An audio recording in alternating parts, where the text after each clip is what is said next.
Good afternoon. Welcome to today's FPSA webinar, Manufacturing Content to Generate New Leads and Sales. My name is Leone Sierra. I am the FPSA Director of Networks and Special Projects. Our moderator today is Chris Leone, the CEO of Webstrategies. I'm going to hand it off now to Chris. Chris, please take it away.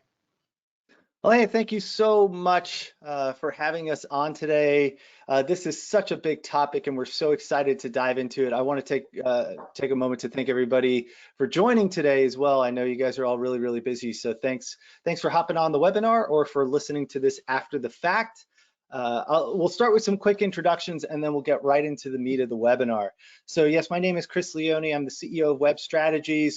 Very quickly, who is Webstrategies in case you don't already know us? We're a digital marketing agency, and we specialize in content marketing and online lead generation and a lot of the stuff that we're going to be talking about today.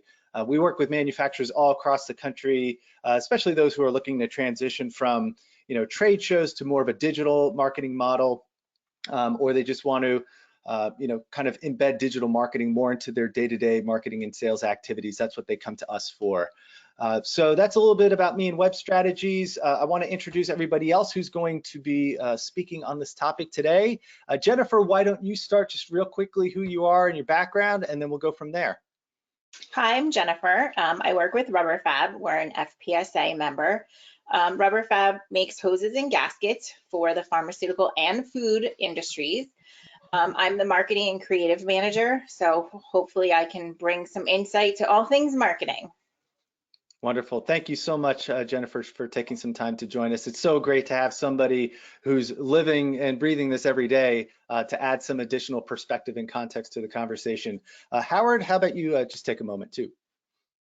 Sure. I'm Howard Deskin, Senior Director of Strategic Development at Webstrategies, and I speak to a lot of manufacturers every week, manage some of our manufacturing clients as well, and really work with them to kind of figure out how to help them generate more leads and sales through digital strategies, and transition some of their offline activities to online.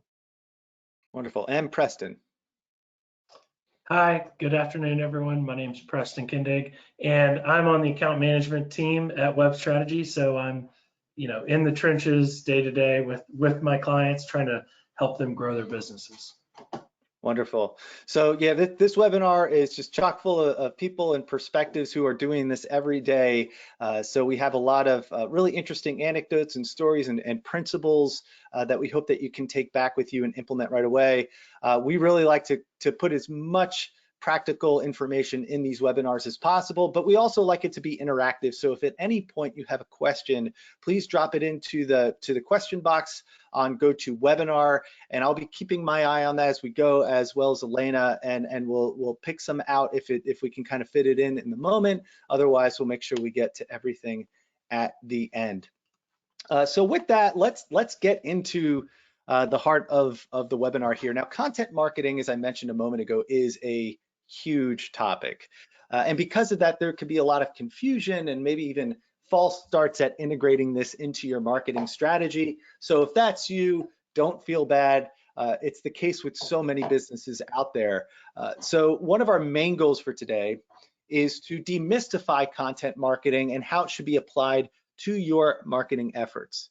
Now, the best way to start any marketing conversation, in our opinion, is to remind yourselves of who it is you're ultimately trying to reach. So we're going to start off there. And once we've talked about our audiences, we're going to go down into the details. So the tactics and how you actually execute on speaking to those audiences with content.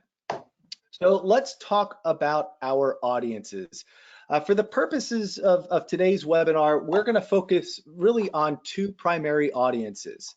And I'm going to share my screen here because we do have some visuals to kind of help guide us along this journey. So let me just pull this up.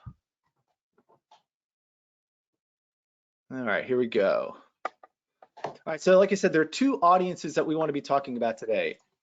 The audience that knows of us, our existing relationships, and the second audience is made up of those who don't know us, or we don't know them, or there's just no relationship between our brand and the target customer quite yet. Now, every established business has both of these audiences. You could you could create this list, for every manufacturing business and really any business out there. But as we go through this, I want you to think about these audiences from the perspective of your business. So think about those that you already know about, and then kind of have in the back of your mind all the rest of that target market that you really want to get in front of, but they're a bit of a mystery to you. That's why we have them kind of faceless right now, right? Those are the ones that are back in the shadows that we haven't quite brought forward to us quite yet. Now we want to put some definition around these audiences, just a little bit more so you can really understand where we're coming from with this, and then we're going to go into some of the tactics. Okay, so let's describe the first audience first, because that would make sense. All right, so here's some characteristics that make up that first audience segment. Again, these are the people that you already have maybe some relationship with. So they're brand aware, which means they know of your brand and you know their brand, right? They could be a current customer, a past customer, a prospective customer.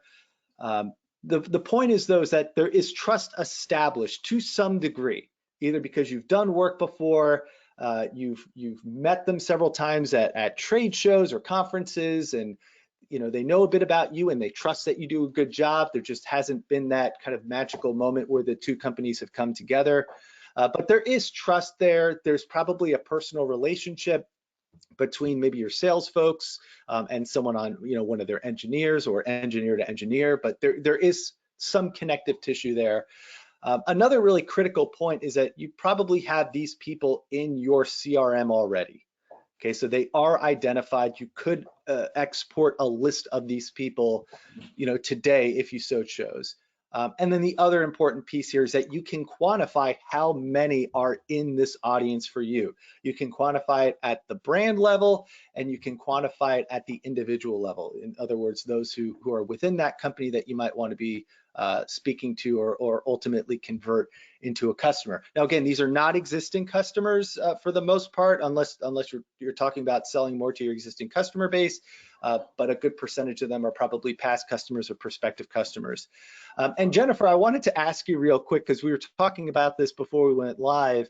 When you look at these two audiences side by side, and we look at this first audience, the ones who already know of you, we were trying to estimate, approximately, when you look at your total market size or your market potential, what percentage fall into this first bucket? And it's not that big of a number, right? In your opinion? You want it to be 100%, but it 100% is not. I'm going to say, especially in food manufacturing, specifically for rubber fab, maybe 30, 40%, maybe. There's a lot out there that is not current, past, their future customers that we're really trying to target. Right, and those that you don't even know where they are yet, right? They're out there. You're like, I know there's more that we could be selling to, but we just haven't found a way to get in front of them, or we have not met them yet, or haven't called on them yet, or whatever. So there's pros and cons to that, right? Because on the one hand, if you know 100% of your potential target market, well, you know the entire scope of who you need to reach, and you can remain hyper focused on getting in front of all those people and telling your story. But on the other end, like, that shows what the ceiling is, right? In terms of business potential, because that's all that there is out there. There's something a bit, maybe, I don't know if exciting is the word, or there's something positive about knowing, hey, we only know of maybe 30% of the potential of this market. So if we can find a way to increase that awareness to more of the target market, we could double, triple, quadruple the size of this business, because there are so many other potential customers out there. So there's pros and cons to that, but I think your story is not at all unique. Most of the people that we want to reach, that we could potentially sell to, are unknown, right? And that makes it very exciting, in my opinion, from a marketing standpoint. Knowing that you haven't scratched the surface, so to say, makes it very exciting, because there's so much potential, and I love potential. Yeah, for sure. A lot to dig into. So let's talk about that second audience, and who they're made up of. It's basically the opposite of audience one. These people are not brand aware. There isn't an existing relationship yet. No trust. They don't know us from from any other unknown brand out there. No personal relationships, and again, they're not in our CRM system. So if we wanted to try and build brand and build authority with them, we have to think a little bit differently than we would with the first audience, because they are unknown to us. So again, I wanted to start here because again, in marketing, the first thing we always have to discuss is who are we trying to reach and what do we know about them, right? And how can we make sure we position our solutions to the problems that they're experiencing? And again, this first audience is probably the smaller segment of your potential total audience. Okay, so everything that we talk about from here is going to be put in the context of these two audiences. So I just want to make sure we're really locked into this, what it means and what it represents. Now, the next thing I want to do though is talk about our goals for these two audiences. And this is where things start to diverge even more, because we need to be thinking about our marketing goals differently between these two audiences. All right, so let's start by talking about the first audience.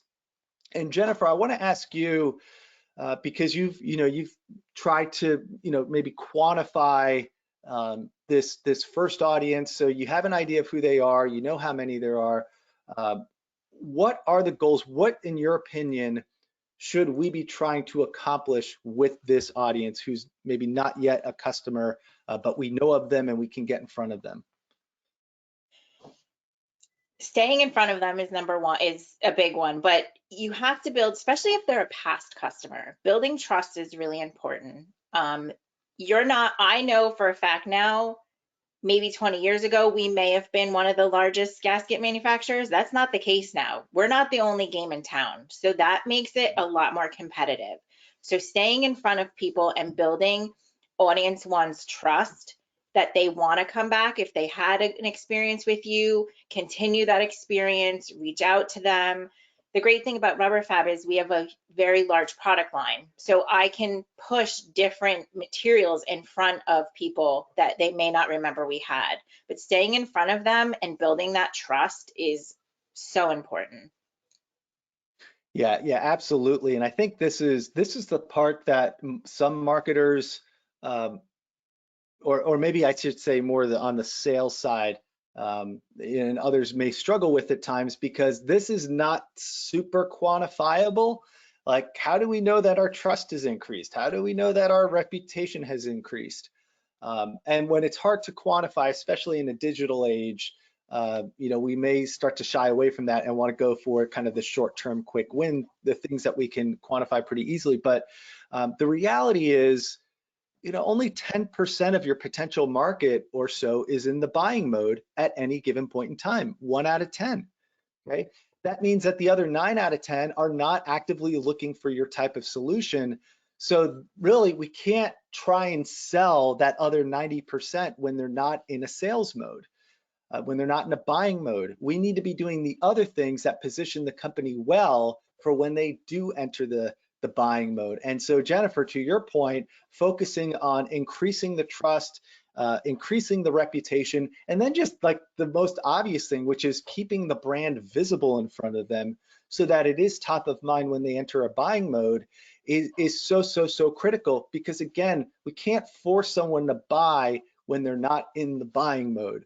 There are only so many things that we can do, and the trust and the reputation and the awareness is really where we should be focusing our energy from a marketing perspective. And we'll talk about how we do that with content in just a moment. Now I want to toss it to Howard and Preston to talk about our goals for the second audience, because they're not the same, because we don't have that relationship with. So we have to kind of back up a little bit when we establish these goals. So Howard and Preston, what are some of the ideas that you have for establishing goals with this second audience group? I'll just do a quick one here. It's first of all, you need some information out there so they actually can find you. That's kind of the number one thing. What what are they looking for? What problems are they trying to solve? What solutions do they need? That type of thing. And when they're out searching online for a solution to their issues, can they even find you? So you kind of have to define that, if you will, based on, you know, that audience. And one of the things we find is, and then I'll turn over to Preston, is the audience definition, now that we know these are the people who don't know us, you still really need to try to break that down further into segments. Are you going after the pet food manufacturers? Or are you going after the dairy manufacturers, or the beverage, or the meat, or the produce? Because there are obviously different companies in each one of those segments. So what are your business goals? Where are you trying to grow your business? Where do you think it has most potential? Then narrow in the focus into one or more of those segments, and then figure out what problems are they trying to solve? You know, what can our products do that will help them? And I'll turn it over to Preston. Yeah, Preston, anything to add to that? Yeah, I think one of the other things that, aside from definitely the solving their problems, is really honing in on the differentiators of your business, because chances are they're working with somebody who maybe does something similar that you do. What does your business do differently? How do you do it better? And highlighting those things and kind of reiterating, you know, what a good job you guys do at these things is going to be how you build trust. Maybe set yourselves apart, give yourself a chance to get in the running the next time they need your products or services. Yeah, great. So it's basically, just to kind of summarize those points, it's everything that happened to turn somebody into an audience one member, right? So they need to see the brand, they need to know that the brand exists.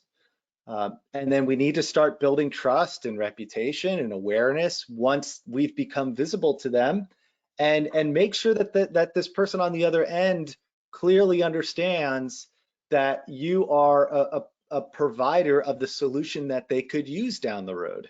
Again, the chance is that they are not actively looking to buy right now, but eventually they will, and you want to be one of the names that they think of.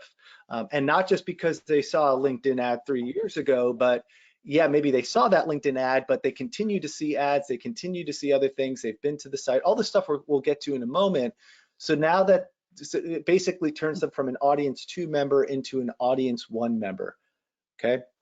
So yeah, audience 1, just to summarize this point real quick, the goals between these two audiences, one is creating that initial awareness so you can begin building the trust and reputation. And then for the first audience, those who already know of us, we want to build on that foundation that's already been established. Okay, again, we'll get into tactically how we do this in just a few minutes. But let's go to the next P of the 4 P's of marketing, which is place. Like, we have to be in the right place. We have to know where they are in order to do these things. So let's describe that in a little bit of detail. Where do these two audiences live? Now that we know who they are, where are they online? Okay, so Jennifer and Howard, Jennifer, maybe why don't you start off, and maybe if you could put this kind of in the context of your business, just to make it even more relatable. If these people know who we are and we know them, where do we find them? Like, how do we access them? We access them quite a few different ways.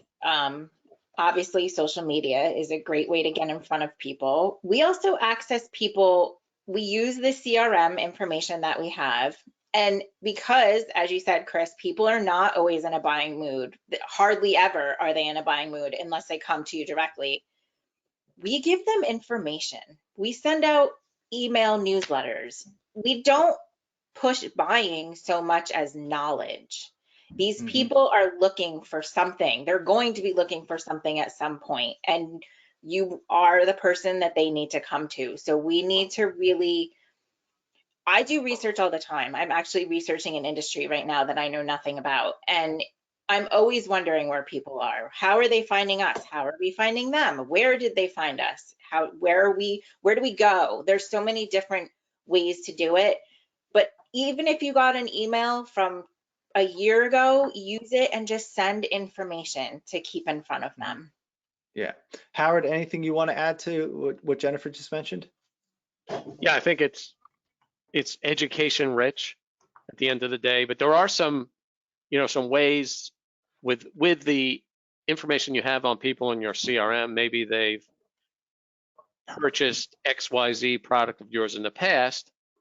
Maybe there's a complementary product or product suite that down the road they may be interested in. Hey, why not educate them on that? We hear this a lot. It's like, oh yeah, we sold this machine to this company, and then they went to a competitor and bought this other piece that was further down the assembly line. They didn't know that we manufacture that too. So we hear that a lot. It's like, they didn't know that we made this stuff. So you got to keep educating people on your, not selling it per se, but education, put it in an educational context that there are other, we have a broader product selection than maybe you are aware of as well. And then educating them on, things like the best way to use it, the best way to maintain the equipment once you have it, things like that, warranties, service, parts, replace parts, things like that, that relate to that. Yeah, so, again, and just kind of with the answering the initial question of where are these audiences, before we get into the tactics, the things that I heard from what you guys just mentioned, these are people who are in our CRM. We have them on our email lists. Social media, Jennifer, you mentioned social media. So, this could work a couple ways. Either they're following our brand page, or more likely, individuals within the two organizations are connected to each other. So if there are people within your company sharing things, and people at these other organizations are going to see that on LinkedIn. And then the sales team has connections with these individuals, right? They're in the, the Rolodex, or the modern version of the Rolodex, so to speak. So that's where we can find audience one. You could get off this webinar right now, go and access them probably through those channels. But what about the second audience, the people that we don't know? Where are they living? Where can we potentially intercept them? Preston, why don't you speak a little bit on this, because you spend a lot of time in your day trying to intercept this second audience. Absolutely. And it comes down to that 90-10 breakdown that you were talking about earlier. The 10% of the people who in that audience too, where people don't know about your business, they don't know your brand, the 10% who are looking to make a purchase at any given time, they're going to be the easiest, quickest people that we're going to be able to convert into a leader sale. So we always focus on that first, even max out that budget before we even explore the other options. And we do that typically with search. Advertising is a great way to kick that off. As well as content, creating the content that answers the question at the person's moment of need. Create content and ads that accomplish that, and you're gonna inevitably bring some people into your website that have an immediate need that you can then solve for them. In terms of the other 90% that don't know about you, if we have the budget to get in front of those people and start building a relationship, building trust with them, then that's a great strategy as well. Some of our favorites in the B2B manufacturing world, and depends heavily on who the audience is, but LinkedIn is a great way that, because you can target people very specifically based on their industry, their job title, etc. Engineers at, fill in the blank. And then the other way is with display advertising. We've gotten creative with a couple different things with display, where if we identify some very specific competitors of ours or some very specific trade associations, we can remarket to the people who've been on those websites with useful and helpful content and display ads that can slowly and steadily build trust. Like, if somebody, if you're a hot melt drum unloader piece of equipment, and that somebody's been on a bunch of competitor websites, you might hit them with something that says, how much should a hot melt drum unloader really cost? And you get them right at the moment. If you get somebody at the right time, then you might get somebody who's interested in going into audience 1, which is the goal. Yeah, excellent. So Preston, you laid out a lot of really good things on there, and I got I think 2 or 3 up on the screen here.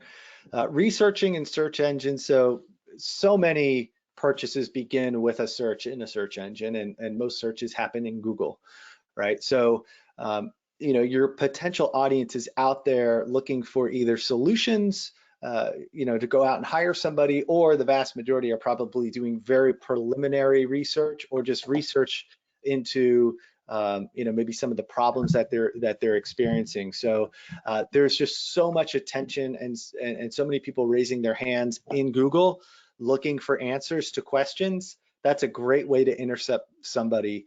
LinkedIn as well, you talked about the targeting, and that's really applicable to those who are not in a buying mode right now, but we know that they're qualified and they eventually will probably enter into a buying mode, so we can start to create some visibility.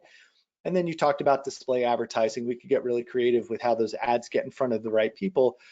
But again, this is kind of introductory stuff, and we're getting the brand in front of people and maybe trying to bring them back into the website to answer a question that's probably on the top of their mind, or a question that's sitting in the back of their head that they never explicitly asked. But when they see the question posed, they think, I want to know the answer to that. So that's how we start bringing it into the content world. So we start with awareness and getting in front of them at the right time, and then we bring them back so we can start to educate and create some value for them. So that's looking at the 2 audiences and who they are and where they live and where we might be able to get in front of them. So let's now shift the conversation to what we're putting in front of them and the types of content that can be really successful at doing that. And I want to start with audience 1 here, and just Jennifer, I'll pose this question to you first. What kinds of content, in your opinion, should we create to keep the brand visible, to build reputation, to build trust for this audience that already knows we exist? So Jennifer, what ideas do you have for that? We do a lot of things because, like I said, we're not the only gasket company in the business. To keep the brand going, we do a lot of things like problem solutions, which I think we mentioned, things such as case studies, how we solved a problem for someone. And those problems may be problems that you are having, that your customers are having as well. And they just either know they have the problem or it's a potential problem. Another thing we do just to enforce our brand is value-added services. Yes, you can buy a gasket on Amazon, but are you going to get, what if that gasket isn't the right size or it fails?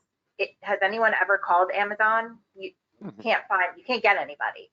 When you call Rubber Fab, you're going to speak to a person who answers the phone. You're going to speak to a person who's going to answer your question. So these are value-added services, customer service, drop shipping. The things that we do are value-added services that other gasket companies may not do. We create stories, much like the problem solution, information. Did you know that this gasket is patented? Did you know that we back this? Did you know that we did that? Lots of things about us. Especially since we've all been home, things have gotten a lot more personal. Somehow my dog has not jumped into my lap right now because I'm home. So we've tried to put a personal look on Rubber Fab. This is the person who answers the phone. This is what she looks like. This is the marketing person. I go to trade shows because while I'm not in sales, I am in sales, and they can put a face to a name.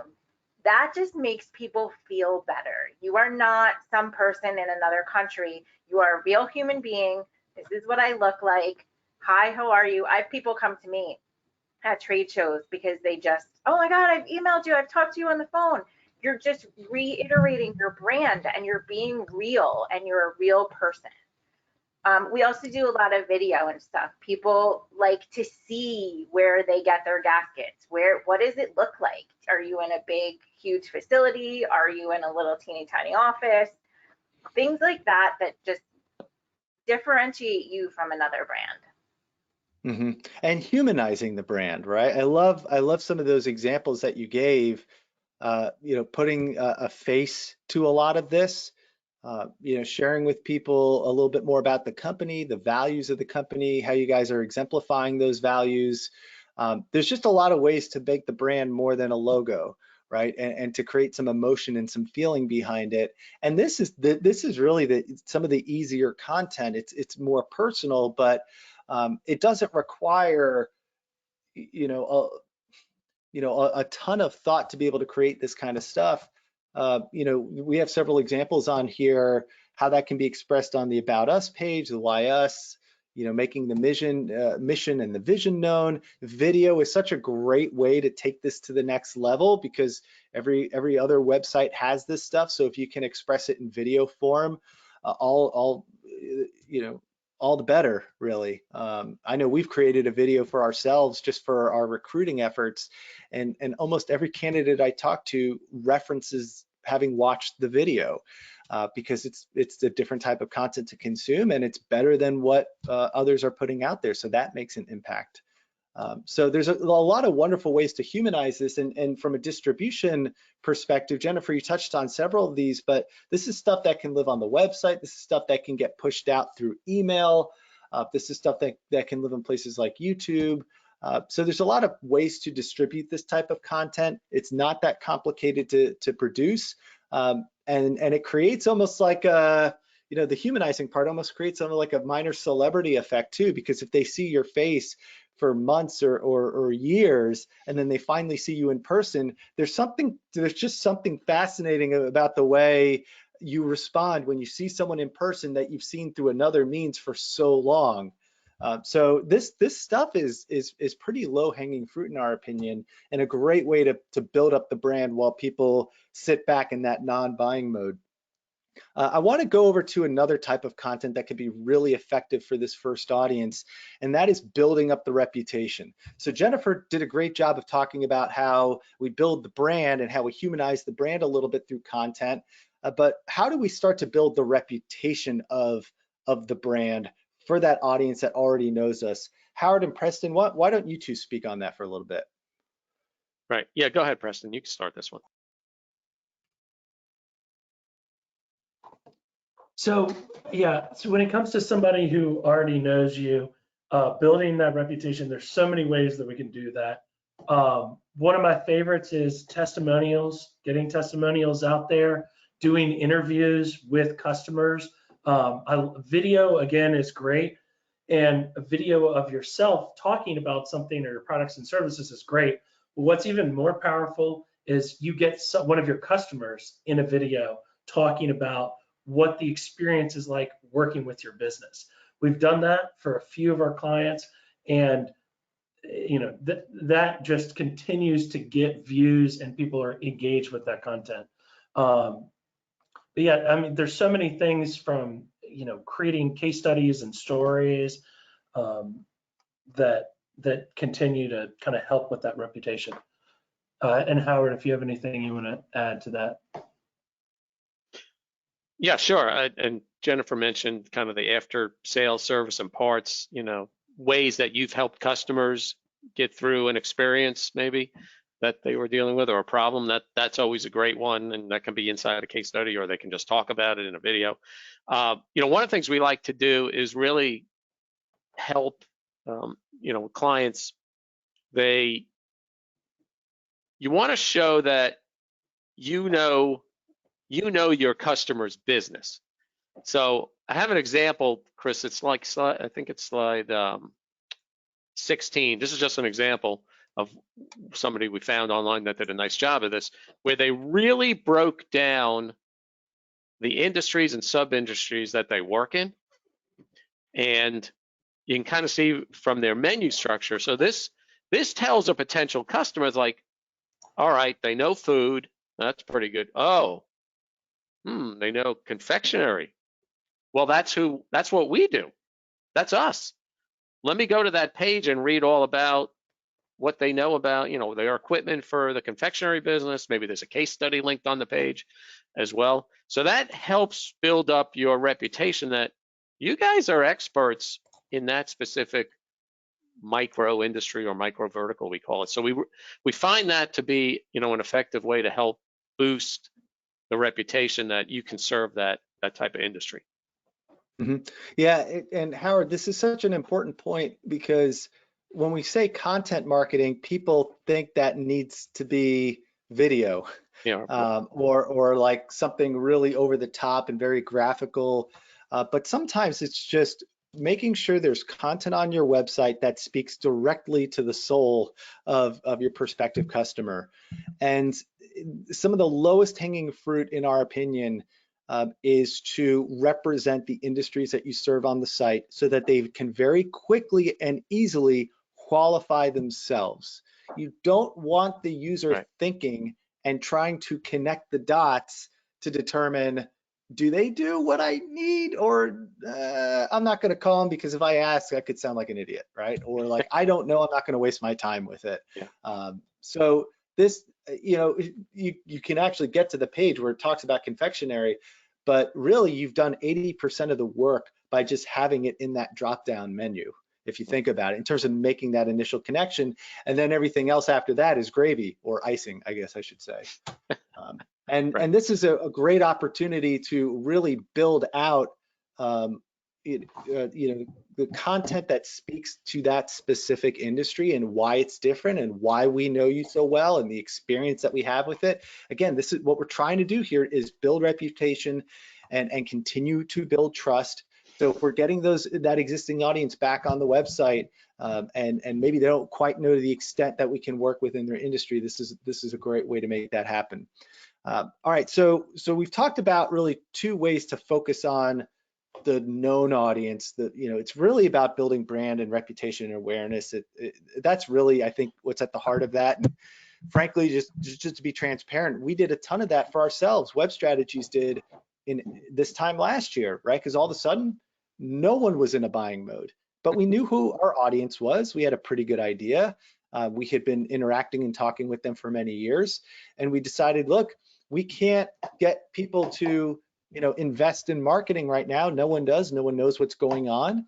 Again, this was like March, April of 2020. But so what we did is we focused all of our energy on building the brand and building our reputation and trust. And the impact of that spilling over to this year has just been astronomical. We just poured all of our focus into building the brand and building the reputation. I couldn't possibly overstate how important this is for all those people who already know you. Don't think that just because they know you, you're first in line when they have a need. No, you got to work for that, and you got to continue to work on it, or you're going to be second, third, or fourth down the line. All right, but now let's turn our attention to that bigger slice of the pie. The group that doesn't know us, how do we start to get in front of them? And I should say, what type of content is really effective at getting in front of that audience that doesn't yet know who we are? So I want to throw this up to all three of you, because this is where we get into some really meaty tactics that maybe some on this webinar are not yet doing. So how do we get in front of, and what type of content is really effective for that audience that doesn't yet know who we are? I'll open that question up to everyone. Jennifer, you want to start? Sure. So I think I established in the beginning that group that doesn't know us is quite large. So what we do is content, of course, and I just want to speak to that. Content is so important, and how you put it on your website is incredibly important. And by industry, this is the second time I've heard it this week, so it's important the way that you arrange your website. The way that we do it is social media is a really, really inexpensive way to do it. Just get yourself out there. Post things. We post things 5 days a week. I repost. So people in my, social media is really a spider web. You post something, you reshare it, somebody else sees it, they share it, and it just goes on and on and on. It's still, we kind of went through this. When Rubber Fab was acquired, that was like starting all over again. We had to rebuild trust with both current customers. We had to build trust with new customers. We had a new branding. We started from the beginning. So getting content on social was key, letting people know who we are. We also did a lot of target marketing, not buying lists, but picking through LinkedIn people that we wanted to target. Lots of research on the job titles, because they're not always what you think they are. I'm doing it now, a lot of research, job titles, different industries. It's getting your brand out there any way that you can. That makes sense. You don't want to overload the pipeline because people are going to get sick of you. You want to give them quality content. Don't try to always sell them something. Just let them know who you are. Mm-hmm. Some great points there. Howard, Preston, what do you want to add on to that? Yeah, I was just going to add one thing is that, you know, one of the first things also that we do whenever we're trying to create attract type of content is we do a lot of keyword research on our end to figure out what is it that people are searching for. Does that match up with anything that maybe isn't well represented on the website? We did that for a client a few years back who they make some food and beverages equipment, other things, conveyor systems, and we identified that they do pasteurizer tanks. Well, at pasteurizer systems, tunnel pasteurizers, and steam box pasteurizers specifically, they had no representation of that anywhere on the website. Well, how is somebody who's looking for this ever going to contact you to buy a pasteurizer from you? Since then, we had last year, they sold 4 tunnel pasteurizers, which is, you know, just a really great, just fantastic. All of those people came in from the website. But what we did was we first identified, you know, what are the key terms that people are searching? Then we identified what are the questions, a bath pasteurizer versus a tunnel pasteurizer. What are the problems with pasteurizers? How much do tunnel pasteurizers cost? We created a video that showed one of the pasteurizers in action, actually, you know, going along the way. And then basically you start attracting people to the website who are looking for those things, and you start building trust with them and, you know, create opportunities that way. Yeah, Preston, you used a really key word there, is attraction. Right? Like our goal at this stage should be trying to attract the attention, attract the eyeballs to the brand, and ultimately to the website. So there's a lot of stuff here, and we've got some of this on the slide here. You know, again, these people, the 2 platforms that we talk about trying to win that initial attention are Google and LinkedIn. And there's some other kind of secondary and tertiary places, but the lion's share, in our opinion, is going to come from those 2. All right, so if we're talking about Google, it's getting found for the things that you do, right? So that's like getting your product pages rank, and in order to do that, those pages have to have a lot of good meaty content and be well optimized, you know, using, you know, really good SEO practices in order to get ranked in the search engines. But again, that's maybe only 10% of the total market are searching for those keywords at a given time. You know, the other 90% not in the buying mode, but we don't want to ignore them. So what do? Well, you know, the 2 things that we could do is write content that answers the questions that they're asking related to the type of stuff that you do, and that's probably a precursor to be going into the buying mode, or it could actually be the very beginning of the buying mode, or, you know, getting in front of them on LinkedIn and creating this more like value-driven content. Again, they're not actively looking for it, but if they're in LinkedIn, as you know, many people spend, you know, some of their time, and then they come across something and they think, I was not looking for that right now, but that actually relates a lot to what I do, or something that we're talking about now, or a technology that I heard about recently that I've wanted to look more into. And now all of a sudden you're seeing this ad for this company you've never heard of that is speaking like it's in the room with you, in your office with you most of the time. That is really compelling. That's going to get somebody to stop scrolling and take a pause and look at it. Now, they may click through, they may not, but that's really not the point. The point is that we had that little magical moment where they saw the brand, they saw the question that we were answering, and they thought, that's related to what I do. You can build on those teeny moments over time, and that will eventually lead to a click to the website. And maybe more, and hopefully more. But it takes several of those little moments to create something that's a little bit more tangible and meaningful from a marketing and sales perspective. But we can't discount the power of that kind of initial moment where they see us. So, you know, the ways to think about this, there's a lot of places you can apply this type of content, right? I think you guys all mentioned them. It's on the product page, and making sure those product pages are really, really well built out. It's answering questions that your target market is asking. Those can go on a blog, they can go on a resource section. You know, even case studies start to play a role in this potentially, provided that if you put that in front of somebody who's not looking for it, they may pause and take an interest in it because maybe it solves a problem that they're dealing with, right? So a lot of different types of content that can play up in search and in LinkedIn. Howard, do we have some examples of attraction content that we can show up on the screen? Oh, we've got lots of examples. We've got, if you see, slide 21 is the tunnel pasteurizer example Preston had mentioned. All right, let me pull that one up. And this is this a product page that we're about to look at? This is a product page, I believe. I think there's even a video probably lower on the page if we were able to copy that in here. But yeah, so this is a robust product page. This is parts is an area we have on the list there. That it's the next slide is you know, we always believe that list all your parts, put them on the website, because that is definitely something people search for, and it's usually higher intent. They got it, the machine's broken, they need a part. So why not be the one out there who they find for the part? That's slide 22, for example, of an example there.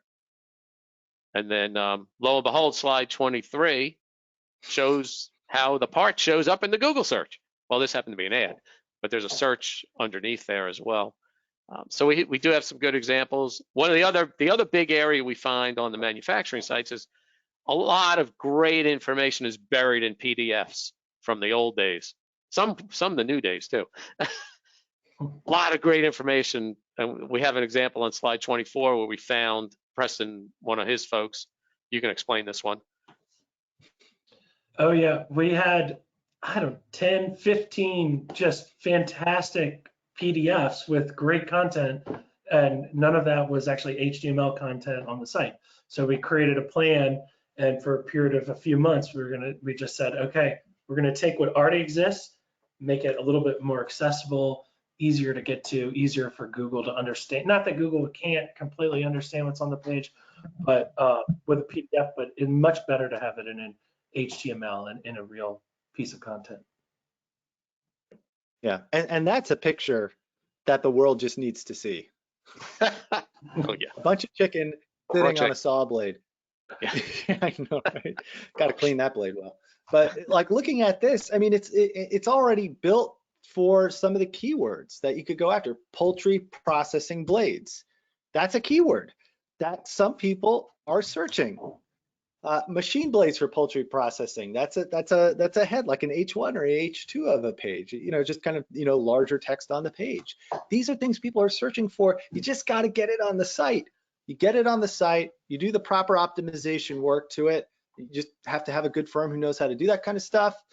And then when they're searching, when they're out there in Google and they're doing a search, this could show up. They've never heard of you, but they see this page and they think, well, that's what I'm looking for. They get to the site and they just see all this content. That's how you make the introduction and how you immediately start to build some reputation and trust, just like that, with content that you already have. You already have this content. You just have to put it to a bit more use. Doesn't take a lot of effort to do that. Okay, let's kind of zip back here. Oh, I'm on the wrong screen. I want to talk about, let's see here. Let's talk about engagement content. This is where audience 2 starts to morph in their chrysalis to audience 1, right? So they become an unknown into a known. We've got to make that introduction, but we've got to start building that trust like immediately, right? And building that, I guess, you know, have that person qualify themselves as, oh, this is a brand that I might want to work with. These are the kind of people who might be able to solve a problem for me. And this is where we move into engagement. So we attracted them. Now we have to engage them because we did all that work to get them on the site, but our job is not done because they could all leave immediately and never come back. So this is where we have to start not winning the eyes, but start to win, you know, kind of the minds, right? So how do we do that? What are some of the key pieces of content that can make someone think, I'm in the right place, I'm going to spend a little bit of time here and see what I can learn? Howard, what kind of content is really effective at doing this? Anything you can do that will help somebody narrow down their decision process, if you will. So things like comparison tables where you're comparing 5 or 6 different pieces of equipment, perhaps. It could be your equipment where, somebody doesn't know the difference between an 800 machine and a 1350 machine. What's the difference? How do I know? What's going to help me solve my problem in the best way?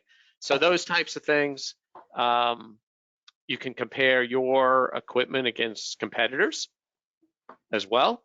Maybe a nice table that shows a listing of items. We have an example on slide 26 of that, if you want to show that. Because people are out there searching on Google, they're going to find you, hopefully, but they're probably going to find your competitors as well if they're doing a good job. So why not give them information that says, hey, this is how we stack up against competitors, for example. So this is one right here. You could write articles that compare yourselves to others as well, and we've got some examples of that potentially to show as well that that help people with their decision process and keep them engaged. Like, oh, these guys really did the homework. They know what I'm looking for. Right. So I got a list here. We're at 51, so we're gonna kind of pick up the pace here because we do have some questions. By the way, if you have a question that you want to ask, please drop it in right now. So with engagement content, this is the next step. Again, this is for that unknown audience. If I could have found a way to start to put some facial details on this, I would have. I didn't have the time though. But this is where they start to become a little bit more aware of us, but we have to win the minds and make them think, not only do I see that this brand exists now, but this is a place I may actually want to do business with. So Howard, you talked about checklists and guides, comparison tables, and then any value driven content can do really, really well here. So answering the customer questions, how to overcome challenges and problems, tips, advice, basically just be in a giving mode. Give. If you can answer questions, if you can create value for the recipient, that will eventually pour over back to you, right? Because again, this is a first date. They're not ready to, they're still a little shy. They don't quite know who you are. They don't know if they can trust you. So you have to do things to start building up that trust. And so you want to be very much in a giving mode, okay? So we have some ways of how to do that here. Put it on the website. And the engagement and attract kind of components work hand in hand. Content that you create for engagement can also attract an audience. It can also help build trust with an existing audience. So this stuff can be used for both audiences a lot of the times, but it helps to kind of compartmentalize it and say, hey, we're really trying to build awareness and trust for those people that are not yet in our CRM. So let's create this type of content in order to do that. I want to just kind of wrap up here with a couple other suggestions that you guys had put in here. Trust content. This is kind of the first cousin or the sibling to some of the other things that we've talked about. How to explain our videos, case studies, webinars, like we're doing here, right? Articles on other topics, stuff like that. This is going to build the trust. It's not so much just to get the eyes and make sure they understand that from a technical perspective, you do what they need. But these case studies showing that you've solved other people's problems who are just like them, that's going to start to build up that trust. You can launch webinars or podcasts or other content like that to just really enforce this notion that you guys know what you talk about and you're worth doing business with. The final piece of this is the conversion content, and this is where we turn somebody from an anonymous website visitor into somebody who's ready to talk to us, or maybe at least willing to make themselves known. And this is, again, another bridge between the unknown visitor and the known visitor. I think a fundamental issue a lot of brands tend to make is that they think somebody is either unknown to them or known and ready to buy right now. But there is a very, very wide middle ground between those two spaces. And so if we can have somebody self-identify even though they're not ready to buy, we can get them in our system, and then we can use content to keep them warm, to build that brand, to build that relationship over months, probably maybe even years before they're ready to buy. And so, you know, contact pages, CTAs, calls to action on the website, ebooks, gated content, things that you could put on the website that are valuable enough for somebody to want to give up a little contact information in order to get that resource guide or that, or you know, whatever kind of resource that you can create. That stuff still works pretty well, and we experience that firsthand all the time. So you want to be giving thought to that. You've got people there, they can tell that you do what they need. You got to make sure you ask them to take that next step. All right, don't lose it at the 5-yard line. Okay, so there's a lot of effective ways to do that. Again, this, as I mentioned, this is such a huge topic, and we could spend hours on this, and maybe we'll do a follow-up webinar where we go deeper into one of these core areas. But this is where we want you to start. We want you to start thinking about these two audiences and where they are, and then the types of content that are effective at moving them further into a customer life cycle for you. Okay, so again, the two audiences that we talked about today, those who already know you exist, they're in your CRM, you have established relationships with them, but they're not an active customer. You want to be building trust, reputation, building the brand with those individuals, so that when they enter a buying mode, you're much more likely to get that conversation. The larger slice of the pie is probably those people who have never heard of you. So you need to be thinking about intercepting them on Google. You need to think about intercepting them on LinkedIn. How do you get them on Google?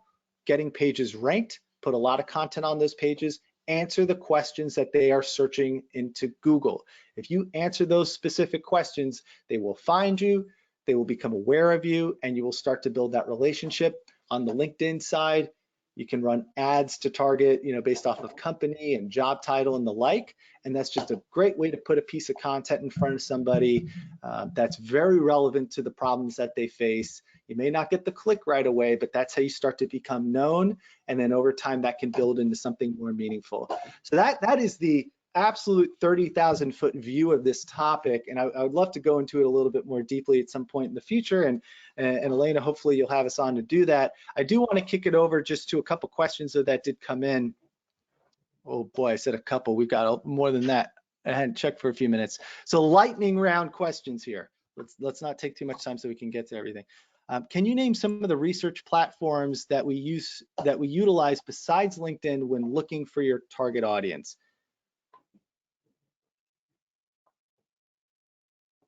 Who wants to answer that? Good question. Yeah, what platforms besides LinkedIn do you use to identify your target audience? Research platforms. Well, SEMrush is a platform that shows you what people are searching for. Certainly, that's one, right? Mm-hmm. As far as your, what if you're building a list? Oh yeah, there's tons of tools out there. Info USA, Zoom Info, those places like that to find prospects in your target market by industry and job title. Yeah. Okay, great. Jennifer, this next one's for you. Do you use buyer personas? Yes, especially when I'm creating content for the website. We enlisted the use of someone to help us with our SEO, and I did not realize how little we had. So I become the buyer. I think of the questions that I want to answer. I want answered. I think that's the easiest way to use the buyer persona. But yes, you definitely should.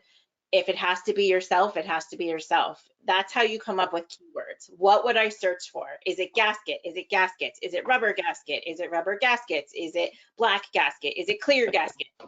Mm-hmm. The list goes on.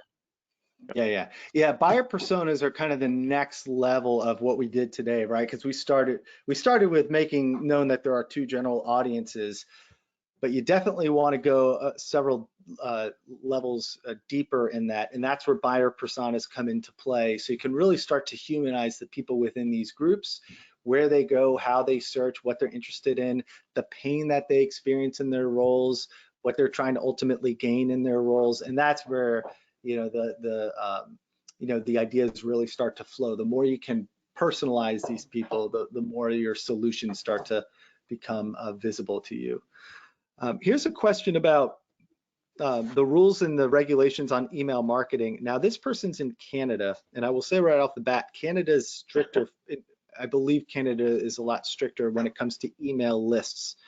But this is a topic that is becoming more important. And I will say even in the US, we're starting to see more legislation on this. California, Virginia actually is starting to put something forward. I don't think it's been written in the law yet, but it's inevitable in the next several years. We're going to see a big wave of this. But the question is, we have a trove of contact information built up over the years that you want to use for marketing campaigns, but don't want to put us at any legal risk. Realistically, should we be concerned with this? What are the rules, and are they actually enforced? I can't go out on a limb here, Nick, and give any kind of advice, in this realm. But what obviously you want to go check with somebody who's a little bit more read up on this and is, maybe a lawyer. But what I will say is, in general, my understanding is, if you have a relationship with these people already, I don't believe you have anything to worry about, at least as far as the US is concerned, and I'm really not as read up on Canada. I know in GDPR in Europe, it's all about, you want to have that existing relationship. You don't want to just kind of buy the lists and, kind of go heavily at that. But you do want to make sure it's very clear and easy for people to opt out if they don't want to hear from you. But personally, the group that I would be least concerned with are the ones that I already have an established business relationship with, because they have already engaged with you in the past.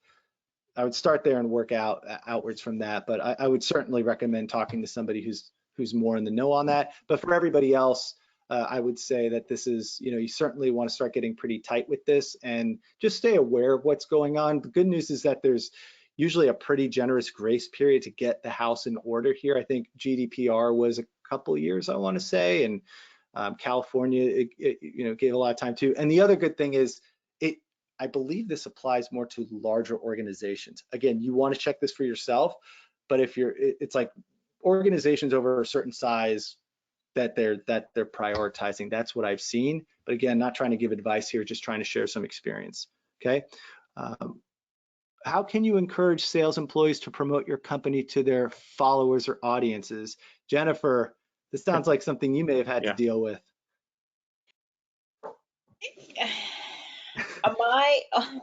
All of my sales team has a LinkedIn profile. Whether or not they use it, I can't force them. I will say though, I reshare everything that Rubber Fab posts on LinkedIn. And LinkedIn tells you how many views you've gotten. So I use that as a bragging tool to get them to want to do it too. Because I'll say, oh, I just reposted something about O-rings. We must be doing a lot of sales in O-rings because like 35 people have seen my post. And then they're like, oh, and then there are tactics to get them to do it. You just have to, they have to be active on LinkedIn. That's the first step. For sure. I do have some that are, and they are on there religiously, and they'll do it eventually. Yeah, and I think, Jennifer, I like that little hook of like, hey, I'm getting this visibility, because the salesperson they'll be like, ooh, like people actually saw this, right? I love that they give impression metrics. I hope LinkedIn does not take that away. The other thing I would layer onto that, and this is for Haley who asked the question, sales needs to be part of marketing conversations, and marketing needs to be part of sales conversations. If you are operating in silos, it's very hard for marketing to go to sales and say, hey, remember me? I need you to do this thing for me. That's a very hard conversation to have. And they don't know why. They maybe don't care that much. You guys are not in this together. But if marketing and sales are part of a regular conversation together, you're problem solving together, and something like sharing on LinkedIn is like a tactic that will naturally come out of those conversations, because you say, hey, we got this out of LinkedIn, or a salesperson said, yeah, they mentioned that they saw this on LinkedIn. And the other person's like, oh, they actually saw that? That's where they came from? Jennifer, how do I do that? You say, well, this is what I've done and this works really well. Like, it needs to be a collaborative process. If you are hyper siloed and kind of in the old school way of doing this, that's a very difficult task to You get people to can't. start doing something for you. Yeah, I've spoken to companies who don't get why I speak to my sales guys so often, or how come I'm so involved in sales. You can't not be. I Yeah. could market and be completely off base if I'm not speaking to the salespeople who are out there actually pushing the product. There's all kinds of metrics that I can look at. I can look at my SEO, I can look at the metrics in LinkedIn, but they're selling the product. So while I say I'm not in sales, I kind of am. And they're kind of in 100%. marketing. 100%. Have to speak to each other. There's no way you can do it without it. You can't. Yeah. Yeah, to me, this is same team playing the same sport on the field, just in different positions. And you cannot coordinate how to run a play or to do something as a joint effort if you're not in the huddle together. You know, I realize I'm using a sports analogy here. I'm not trying to alienate non-sports people here, but you really need to think of it that way. You guys are in the room together talking about the bigger problems, and you bring your unique skill sets to that conversation to help educate other people and kind of give that part of the equation into the conversation. But then you go off to your respective corners and you do your part, but then you come back together. I just can't imagine being in a marketing role and not knowing where my leads went and be like, yeah, I generated these leads, but I don't know what happened to them. Like, how could you get any fulfillment out of your role if you don't know what's coming of the work that you're doing, right? Like, Jennifer, you want that feedback. And I'm sure the sales team is like, hey, if I can get Jennifer, if I realize Jennifer is maybe talking to an audience that suddenly we're not so interested in, like, I want to get her super aligned with me because Jennifer can make my job a lot easier, right? Jennifer can help me make more money because I can close more deals. So I want to make sure she's totally aligned with what I'm trying to do and who I talk to, right? And the salespeople are the ones who are actually having the conversations with these customers. So they're the ones who could take back and say, hey, you know, this month I'm getting a lot of questions about this. And you'd be like, oh, well, you know, let's write something about that. Let's do an email about that, or let's address this issue, because all of a sudden this material or this, you know, whatever that's part of the process, maybe that ran into production issues. Maybe that's not available anymore. Maybe there's a report out and people are saying, I don't want anything that has that because there was this lawsuit about it. Like, you need to be sharing information in real time so that marketing can adjust and the sales can get that information to marketing, and it certainly goes both ways. So, man, we're about to do a whole webinar here on marketing sales alignment, and I would love to do that, but we are already over time. So with that, Howard, Preston, Jennifer, thank you so much for your time. Elena, I want to kick it back over to you to close it out. Thank you, Chris. Thank you, guys. Thank you, everyone, for coming. The recording will be live on the FPSA website, and we'll also send you an email out as well. So thank you, everyone, and thank you guys for doing a great job. Thank you. Thanks so much. Yeah. Bye.